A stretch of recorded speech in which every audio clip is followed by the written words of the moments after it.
Hi, welcome back. Thank you so much for joining me in my studio. I have a couple of announcements to make that mid-October I am going to get to have my community tab. Yay! That will be a great way for you to communicate with me and me to communicate with you. I can leave the images of my photo references for your use. You can ask me questions, respond to whatever you feel would benefit the community as a whole, and I'm really excited about that. YouTube changed their guidelines for that and shifted it down to 500 subscribers instead of 1,000. So I am really happy about that because I think that will help us help each other. Today I am going to focus on something that I learned from Rita Kirkman.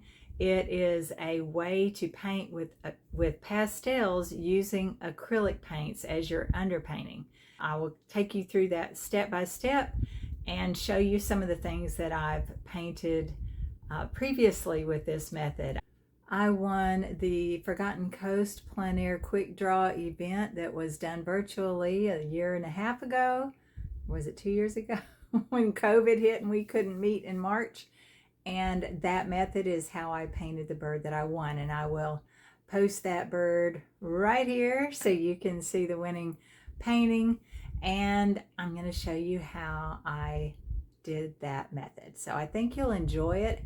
And for those of us that are conscientious about the cost of art supplies, I really like the fact that the underpaintings are not done with pastels but in acrylic, and that way if you don't like what you did in pastel, you can kind of wash it off and start again. It is a great study on value, so stick with me and hope you try it. I wanted to show you a couple of paintings that I had already done. This one is behind glass, so sorry about the glare, but it has acrylic underpainting that is done with Quinacridone gold. I'll give you the supplies in a bit. This one is also that same method. And one of my favorites that I did when I was painting at the zoo several years ago was this little meerkat. I did him in pastel, and then another day I did him in oil, not oil, watercolor. So he's so cute. But what I love about this method, I just feel like it captures the glow of the light that's behind the image. And backlit or side lit images, the strong light source to the side or the back light source that glows through, again this one from the side, really helps with this process. And I do love to have a strong light source. I think it makes a painting more interesting. The products that I use with this method are golden liquid acrylics. This one is Quinacridone and nickel Azo Gold. Fine Pumice gel, a golden product, which is an acrylic medium with fine gray texture. And Art Spetrafix Fine Tooth Colourfix primer. It's a pastel and multimedia primer. And Terracotta is the color I use for this. I don't usually use a palette knife when I'm painting with pastels. And so these are what I need in addition to my pastels. You will need I really like to use a yogurt cup for my water. It's something that's big enough that I can squeeze my sponges out of. And speaking of sponges, you can use almost any kind of sponge. Even cut foam is what I like to use. She used this method. This one wasn't cleaned very good. This part's a little hard. But you can cut foam from packing material, something that's soft and squishy. And it gives you a great corner to paint with. And it's inexpensive. Here's a few chunks that I've saved, and I will be using those. You can also get application sponges and makeup sponges and all that, but I try to use what I already have so I don't have to spend any more money. Okay, the first method, I've already mixed some up, and what I like to do is get these airtight containers. I've had this mixed up for a couple of years, and you can see it's still good. So I'm going to show you how I did that, but if you keep it in airtight containers, you will not be wasting money, and that's a good thing. And then label it. This is step 1 and 2. This is the fine pumice gel that you start off with. I'm just going to pull some out with my palette knife. I found these. I don't usually use styrofoam, but I found them in the garage when I was cleaning out today. I said, let's use them up, get rid of them. All right, probably don't need that much, but to give you an idea, maybe a tablespoon. No, it's not a tablespoon, maybe a teaspoon. Anyway, I can just add it to that. Shake this up. You want about 1/4 of color to your Petrifix. I mean your fine pumice gel. So this looks really, really crazy dark, but believe it or not, it creates a beautiful, beautiful gold. You can see the undertones to that.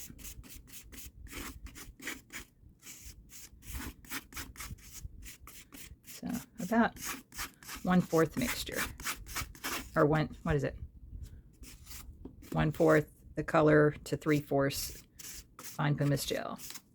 That might be a little darker than what I did the first time, a tad. And you can check it on an index card. But the main thing is, look how lovely golden that is. So that's probably good enough. I'm going to compare it to the previous one.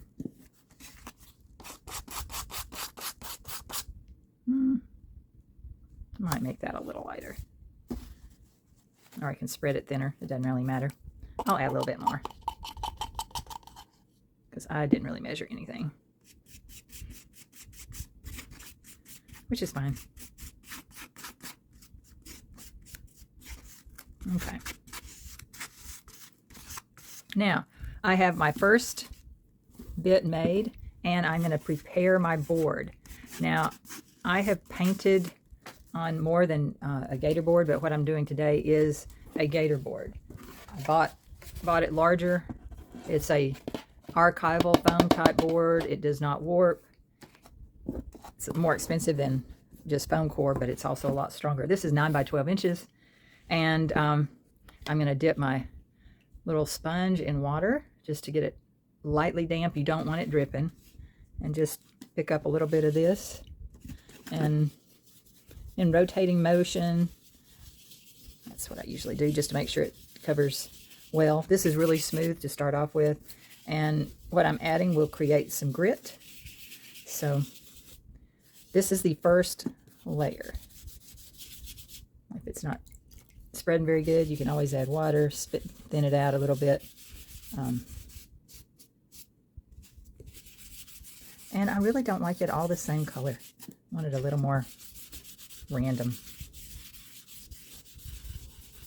If you have large sheets, I would recommend you do this on the large sheet, and then when it dries, then you can cut it, and all your pieces will have a basic undertone. So if your foam falls apart a little bit, then you can pick it up with the edge. Okay, that's thoroughly covered. I'm going to set that aside and do another one while this dries. When you're through with your initial underpainting, rinse out your sponge and squeeze it out real good. Let it dry. You can reuse it. I didn't rinse this out, so it's rough, but I still have good use out of this. I'm going to take this and add it to the first mixture and come back in just a minute after the others dry. You can use a hairdryer to speed up the method. While the panels were drying, I decided to make you a little reference. The first mixture is the fine pumice gel with the golden liquid Quinacridone Azo Gold, and you're going to be using that for a couple of layers. Notice it's transparent. The next one is a mixture of these two. This third one is just your Colourfix primer by Art Spectrum, straight out of the jar. When you mix the two, then you get a mid-tone. So you're going to have 3 different values just from the mixtures that you mix. This one will become more than one value just because when you layer it, you see how the same color layered makes it darker. So even though it's going to be darker when you add things on top, it's still in the light category. So when you decide what you're going to be painting, make sure that your mediums and darks are the only part of your painting that get these two mixtures. The things that are in the light need to maintain, you need to maintain just using mixture number 1. Even though you're going to have it get darker, because you're going to layer it, it will still read as light. And then when you put your pastels on it, at the end, you're going to work from dark to light with your pastels. Here's another little handout. I'll take a picture of this, and when I get a community page, I will take the photo and put it there, but I should get a community tab sometime mid-October, so pretty soon. I'm excited about that. So here's the layers for painting. You're going to tone the board. We've already done that. We're going to sketch the image using mixture number 1, add darker lights with mixture number 1. Then you're going to look for your midtones and your darks, and you're going to do all of that in number 2. And then you're going to reestablish your darkest darks with number 3. Each layer needs to dry before you do the next layer. You do the acrylics light to dark, pastels dark to light, and after the acrylics are dry, you're going to reestablish the darks with the pastels, adding local color to midtones, then lights. Highlights should be last. So here we go. Well, in all my lovely planning today, I forgot that the reference photo I was using was on my phone, so I had to stop filming and kind of sketch it out in this. I used a brush. You can use a brush. This was an acrylic brush I had, and I just dipped it in that mixture. And the thing about sketching this out is the bird was lighter than the background, so except for his beak area. So I want to, as I just lifted some of that off because it wasn't quite dry. So I want to make sure that I'm coming in with this first mixture, and I'm debating. I painted this last week at the coast, and I'm debating putting some of this in the background.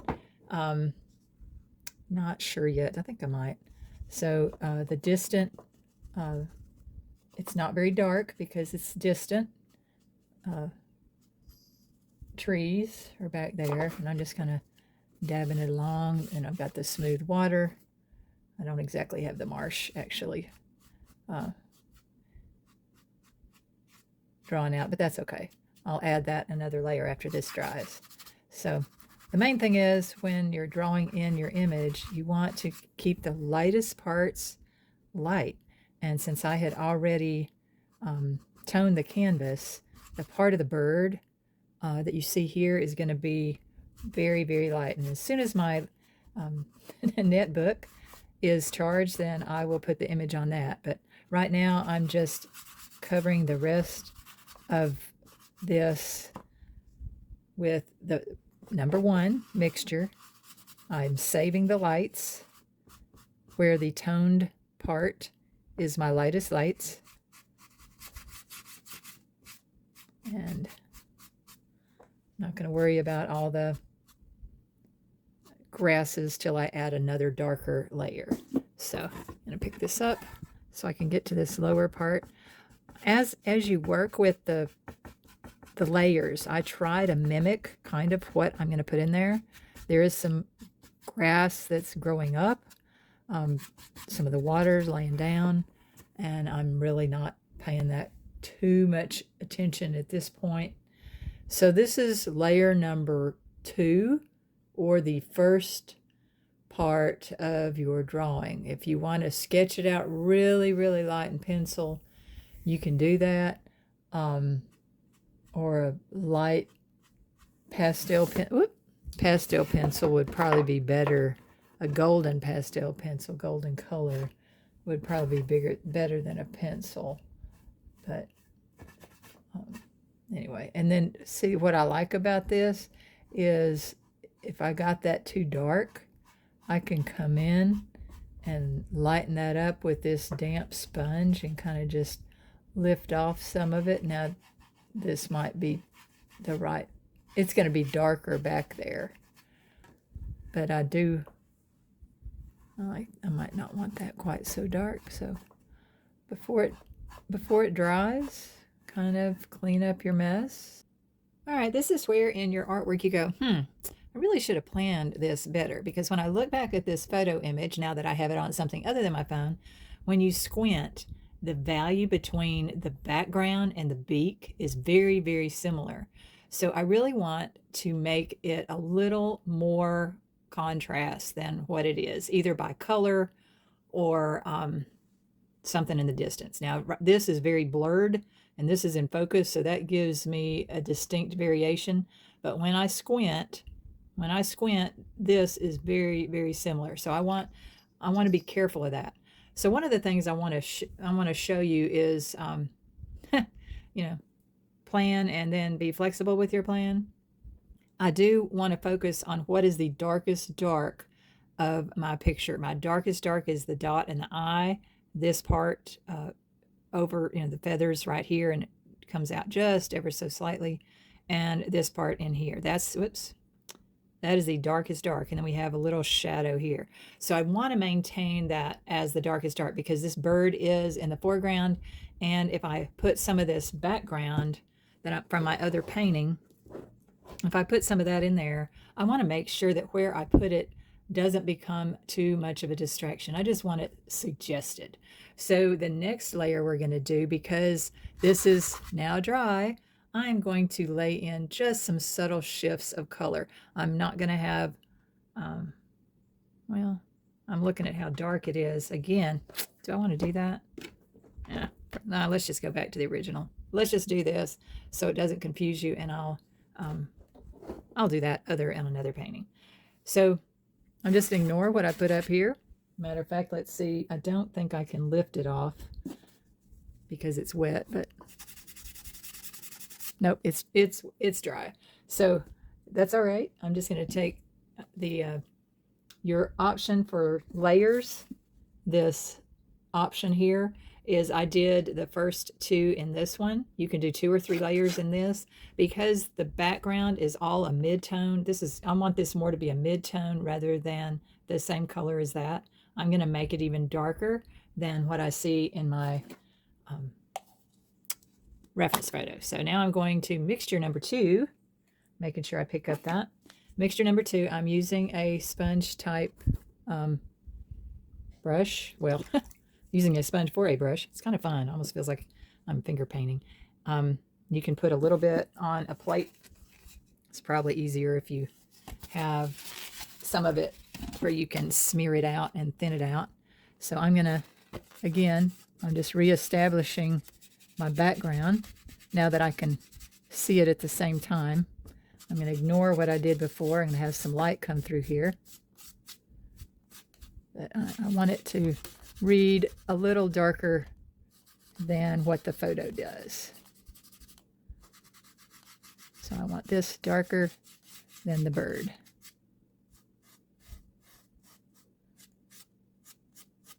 Again, I'm trying to mimic the flat laying down of the water.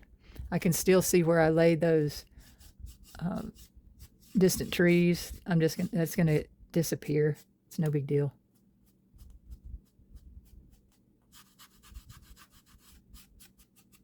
And each layer, you're adding grit. So the part that has the least amount of grit is the lightest.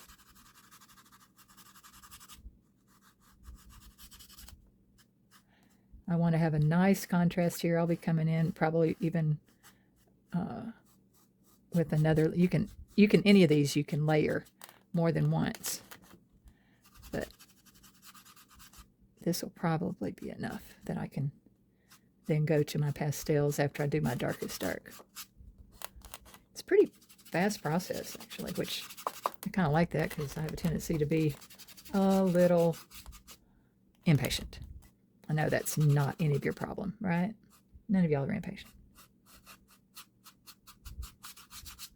The main thing I don't want to do is create this kind of a halo. I kind of have a halo effect over here. So I see that this upper part of my painting or the reference is darker. So I'm going to go ahead and add a little more dark to that.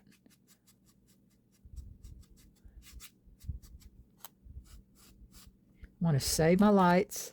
Now the back of his neck is not as light as what I have in this drawn out so far, so I'm going to make it darker.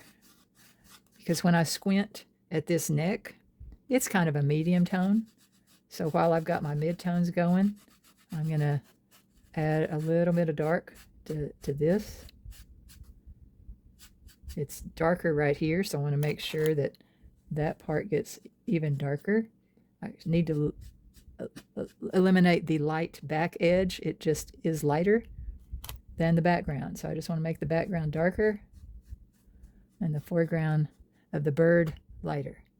And as part of my sponge or foam core, whatever it is, starts to fall apart, just knock it off your page. Right here, I have some darker tones. So I want to bring that in here. I don't want to lose where my neck is, but there is definitely a bend in his neck. And I want this part to be a little darker. You can do this with a brush or with this foam core, or insulation, whatever. Insulation, packing material, whatever. Now that's definitely darker, and there'll be a little bit that'll come out the tail feather. I'll probably do that just in pastel so I don't totally mess it up and make it too big. I'm comparing the lights and darks. It's a little darker right in here, so I'm going to add a little of the dark in there. I need a little more on my, okay, I want more contrast with the point of his beak. So I'm going to lay in a lot darker. Sometimes you have to turn your image to see it a little better, but I'm trying to keep it upright so y'all can see what I'm doing. Again, it's not dry yet, so if I covered part of the beak that I don't want to cover in that dark, which I kind of did, I kind of obliterated the point. I'm going to wet my brush that has no paint on it, and I'm going to lift that back out. Please don't do this with a really nice brush.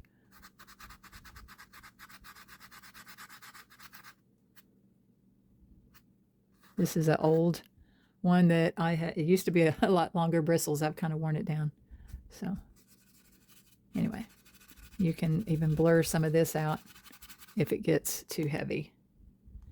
So I'm going to continue that bit of dark. I think it'll help add contrast to this. And when I add the pastel, it'll make a difference too. So, all right. Put it in my lap and it fell off. Probably not the best thing to do. Again, if it's not spreading very good, add a little moisture to your sponge or your application, whatever you're using.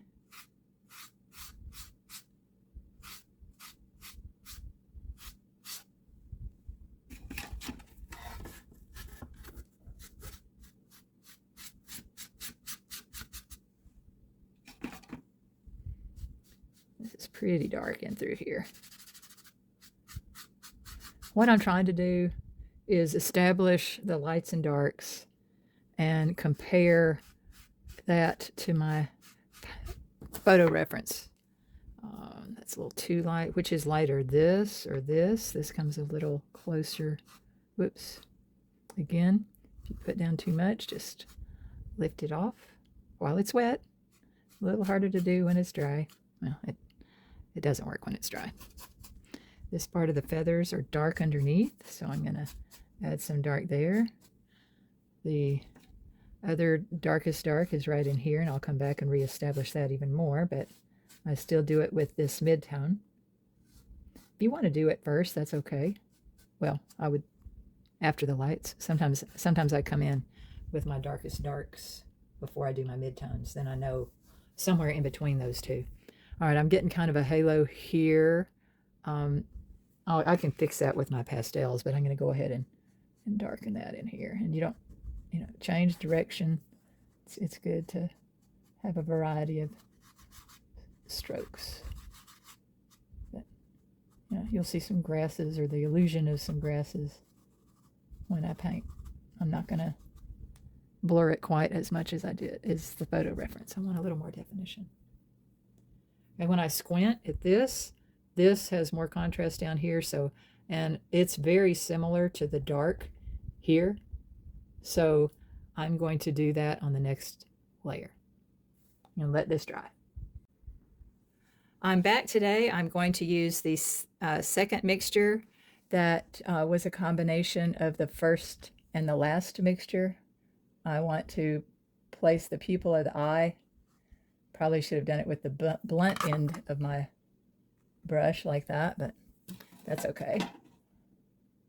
And I need to get close enough that I can kind of outline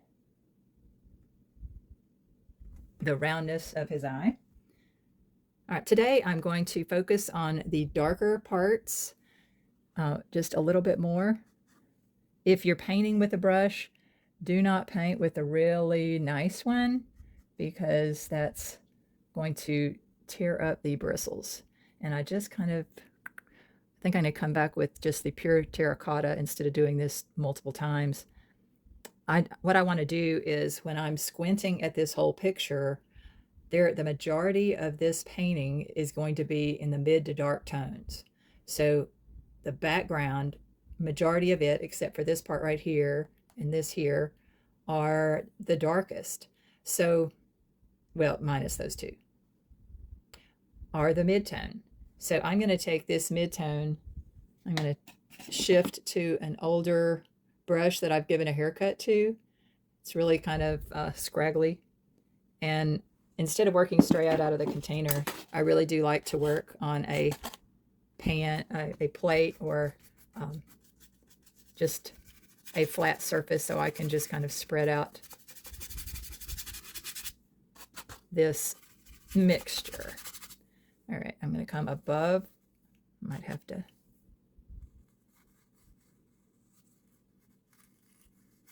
See, I really want that beak to show up.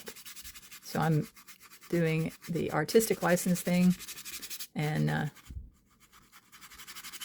changing the background just a little bit. I don't want it quite that dark, but I can lighten that up when I do the pastels. Again, if your mixture isn't moving very well, you don't really want it thick and globby. I didn't add moisture to my brush this morning, so let me do that. So I am laying it in pretty horizontal because it's water in the background.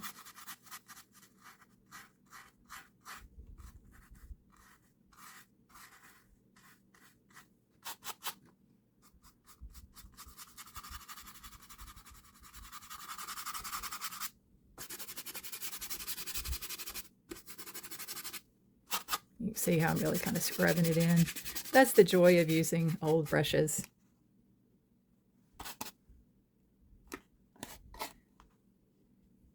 I just dip my brush a little bit again to help it to move a little bit. I don't want all my brush strokes to be the same.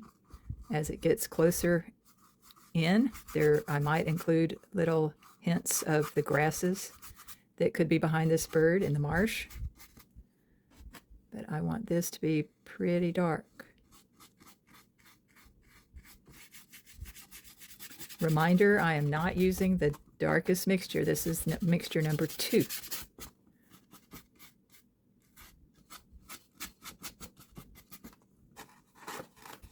But as you can see, when I darken the background, how that just makes the bird come forward. So that's really what I'm after right here.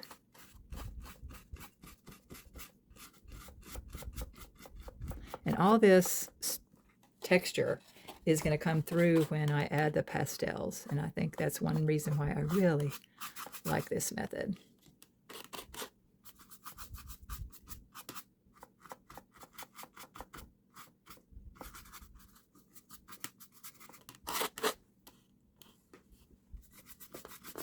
Again, a good composition should have an unevenness of your lights and darks.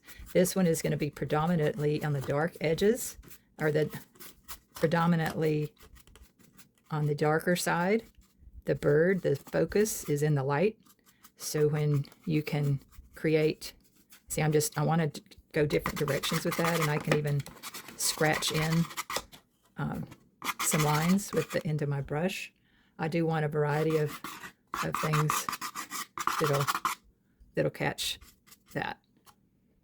Now, when I compare the two, this is a little darker back here. Before I add any more midtones, I'm going to come in with the darkest dark and establish that. And just because I had that little chart that showed the different layers, you can go out of order. Just put it in order from lightest to darkest. Sometimes, even in watercolor, I shift the order. Traditional watercolor is light to dark, but sometimes after I establish where the light is, I come in with the darkest dark and then work in between. Nobody's going to be upset with you if you do. Okay, I'm going to shake up my Colourfix primer, Terracotta. I do that because shaking it up, put some of it on the lid, and I'm just going to work straight out of the lid. I'm going to go back to my round brush, and you'll see that this is darker than what I just applied. And I'm going to drag a little bit of that around the eye where that darker gray is. There's a little bit of that line right along in here.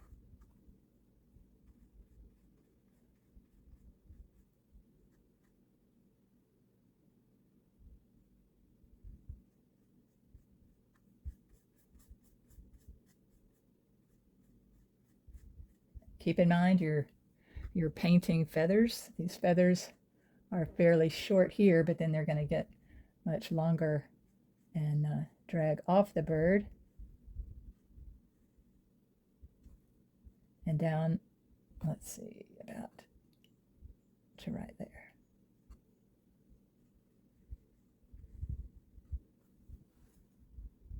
Okay, up under here is another place for really dark shadow where this neck bends.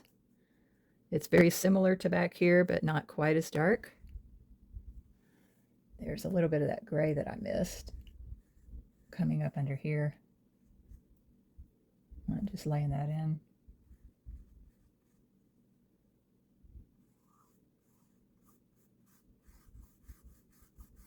Probably should have done that with the mid-tone, but that's okay.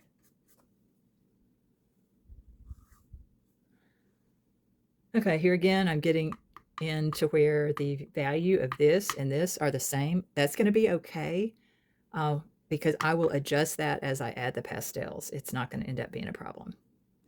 I'm going to come back in here.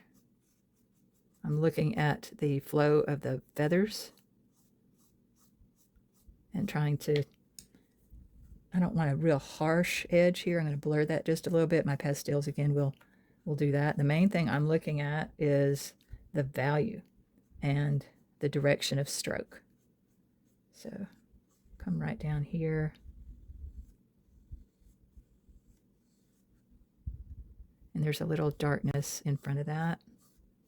I'm gonna lay that in. There's some dark up underneath. I could do that with the mid-tone. Matter of fact, it's probably safer to do it with the mid-tone because I can get so dark with this too quickly. So I'm going to put the lid back on that, pick up my mixture number 2, put a little bit more on the plate. It's really good to keep your mixtures covered when you're not using them because it is an acrylic base paint with medium and they will dry out.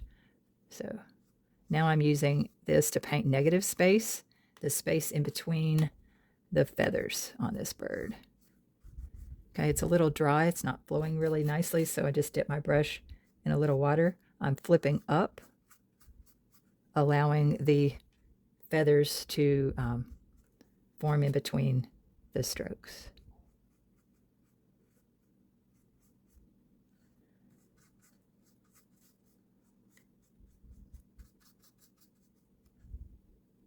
Okay.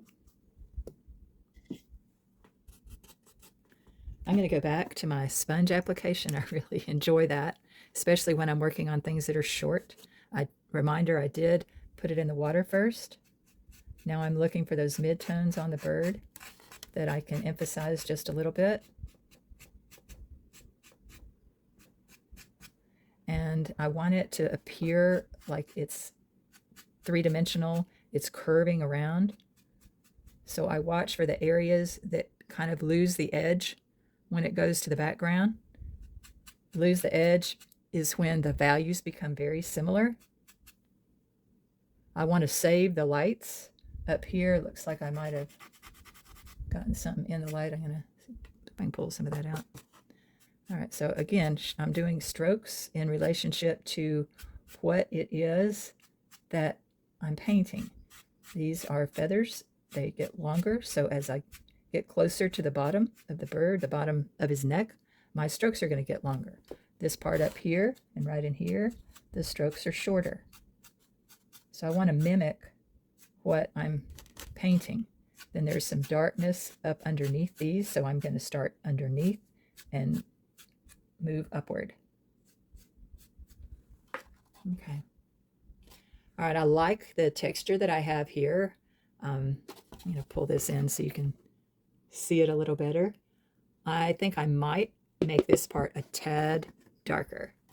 And I could do that with the, I'm gonna do that with the sponge because I can cover more space. I am doing it with the mid-tone, this because I don't want it too much darker. But you see how quickly I can just push back the volume, just a volume. Sorry, value just a tad more with the sponge. And I can then come in, I can add some more scratches if I want to. All right, so what this does is it creates, when I squint, the majority of my painting is in the mid to darker tones. I have a small percentage that is very dark, a small percentage that is light. And if I divide this into thirds, like the golden rule of thirds, this area right here is very close to the intersection of a tic-tac-toe board. And this has an interesting shape. He's looking out. So if I don't mind this part of the bird being off the page because his direction is going the other way. And I wanted to include enough of the bird that you could tell what he was. So I like the composition. I like the play of lights and darks. I think I've established where the darkest darks are and the lightest lights are by leaving them unpainted other than the initial underpainting or toning of the canvas. I'm looking to see that I have my major lines in place, that again, the play of lights and darks and colors can be manipulated when you put your pastels on, and your pastels don't have to be exactly the same color as your image. You can play with the colors. You can even have a turquoise bird if you want, as long as your values are right. So just keep the values correct. So one of the great things with this exercise is my values are now established. So when I put a pastel piece on top of this, I know I don't want it any lighter than that. I might want it darker, but I don't want it any lighter. So I want to reestablish the darks, then I'll go to the midtones and the highlights will be last. So when you're working with your pastels, you're actually doing the opposite of what you did with your acrylic. Acrylic, we worked light to dark primarily, and now we're going to go dark to light. I just added with that midtone a little bit darker midtone up here because this is going to be one of my lightest lights. It actually should be my lightest light from my photo, and I want to emphasize that a little bit more by making the background a tad darker. So that still fits in alignment with what the colors or the value is up here and in here. That's very similar, and then the lighter bit of reflection of light can come in through here, which will be fine. Coming back to this one now with pastels. Pastels, I want to go dark to light. This is Blue Spruce NuPastel, one of my favorites, and I'm just going to lay in the darks. I don't mind some of that showing through. I might cover it all up eventually, but I can get a really dark color with it, and the reddish brown underneath kind of helps neutralize it as well. Yeah, I'm liking that. Okay, darks, light touch.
I decided to blend because I wanted this to go more back in the background and be more blurred like the reference.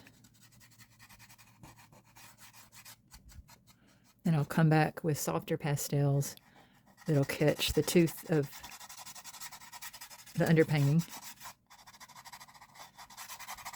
And hopefully still leave a freshness to the work.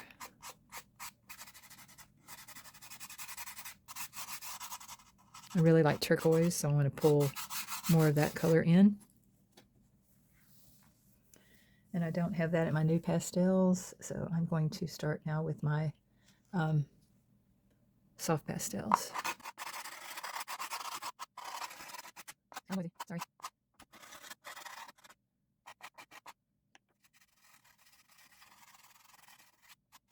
I shouldn't have done that.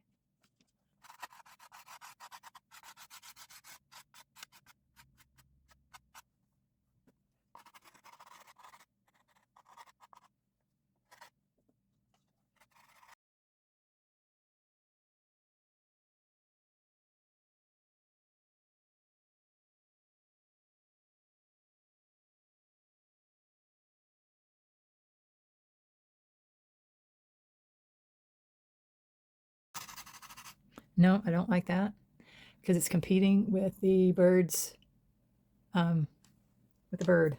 So here's an example of, oh, I don't like that. Wipe it off. What's underneath is the pastel. I mean, not acrylic. Acrylic underneath. I don't like what's here. Whoops. Sorry about that. I don't like what's there, so I'm going to take it off.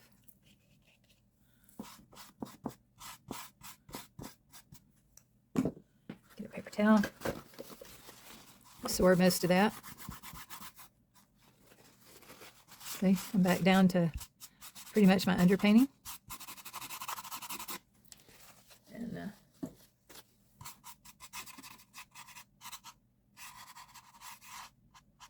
water just sets the pastel as well. Kind of just dissolves it.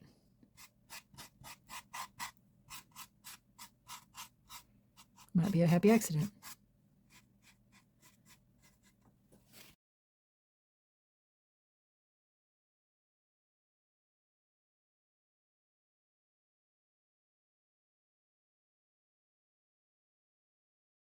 And it will dry a little lighter. I'm now finishing the rest of this video with a voiceover because I didn't realize as I was painting I really wasn't explaining what I was doing. Sometimes you just get more right brain and focused and you're not describing what you're doing. So here I am. It looks a little awkward right now, kind of striped, but I'm layering with some darker, cooler colors. I really am not too concerned about matching the background on the left. It will be more green, but I really wanted it to read more cool, especially than the bird. I want the warmth of the light to read when I get him painted. Show you a little close-up, just barely touching the surface, and you can see the beak and the background. If you squint your eyes, are still very similar in value, and I'll have to adjust that a little bit. But with this texture that's on the surface, it's not necessary to press hard at all for that pastel to come off. It's a soft pastel that I'm using, Sennelier, I think is how you say that. And I'm trying to keep the value lighter in the sun and darker in the shade. This bird isn't as much in direct sunlight, but when I squint my eyes, I do want to keep the darker tones more on the shadowy part of his body. The video shows that a lot lighter than it actually is, so you'll just have to believe me that it is. I needed it more dark, so I'm coming in with a darker blue. I want to leave a little bit of that highlight through the center, but I'm not necessarily concerned with any kind of pattern. Just want there to be enough contrast.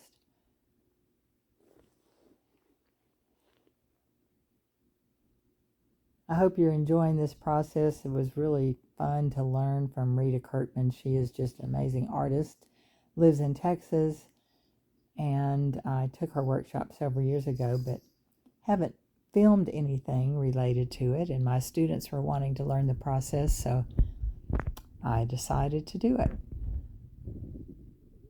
I'm mimicking sort of the short feathers of the neck. The blues, I'm using more of a blue than a gray because I want the colors that I'm using in the background to also be the colors that are reflecting on the bird, and the bird has a lot of white in it in life, so I want to show those colors and make it look like it belongs to the area around it. And that's artist. I have, using my artist license. My cat just crawled up in my lap and is purring, so if you hear her, maybe you did, I don't know. She's pretty sweet. She's 14 years old. Her name's Sadie. So I just go back and forth to feel like, if I need to add light or add dark, do I want it warm or cool? I want it to read warmer where the light is. The warmest color on the color wheel is orange. So if I want to add a little bit more warmth, I'll add something near that color. The yellow I've used so far has a little bit, leans more toward the orange. I'm using a brush here to kind of press into the surface and to also mimic a little bit of feathering. Light touch again, trying to emphasize the part that around the eye. That was a NuPastel. Now I'm back to the soft ones. It is not white, it's a pale lavender. I really like to use tints of colors rather than white. White is a cool color. If you want to cool something off, add white to it. If you want to cool something off, of course, blue is a cool color, but as far as making colors read cooler, you add white. I really like the NuPastels because when I want to get to tiny places, I can tilt them on the side and they have a nice point. Most of the bird is done with a soft pastel, but I go back and forth between the two. Majority of the time I start with hard pastels in a painting because, first of all, the NuPastels are less expensive. And if I can use a less expensive on the underneath side, then I feel like I'm saving money and save my more expensive ones for the final touches. Here I'm trying to establish the darkness of the lower part of the water. And if you remember at the beginning, I put in some scratches and indications of grasses because I wanted to possibly put part of a marsh in the painting. And I'm about to show you what I did with that. Wanted to establish the color under the water before I added any grasses. So I do like turquoise. There is no turquoise in the reference photo, but hey, I've got an artist license. I can add whatever color I want. Don't even have to do a blue bird. It could be pink. Well, you might not like that, but that's okay. Okay, so I'm back to the bird. Want to reestablish the bird a little bit, add some darker tones. The thing about the dark, I want it in the crevices of the gel mixture, so I'm using a little brush to kind of push it down in between those crevices, so when I come back with a lighter pastel, the lighter pastel will hit the top layer while the darker pastel will stay kind of in the valleys, if that makes sense.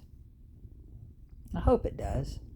I'm sorry I wasn't doing my verbal description while I was painting it, but sometimes I just get lost in the painting and enjoy it that way. So you'll just have to hear me ramble, or you can mute this part if that bothers you.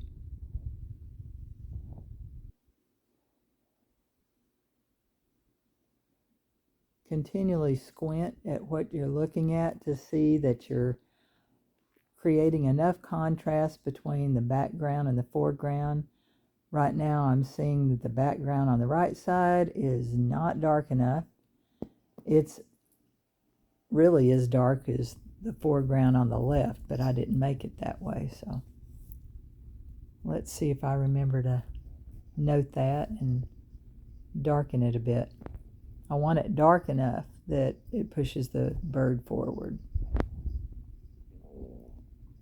There was a little light reflection off that dark spot on the feathers, so I never add white in the shadows. I just added a little lighter blue on that to help with that. That is a light blue, not a white.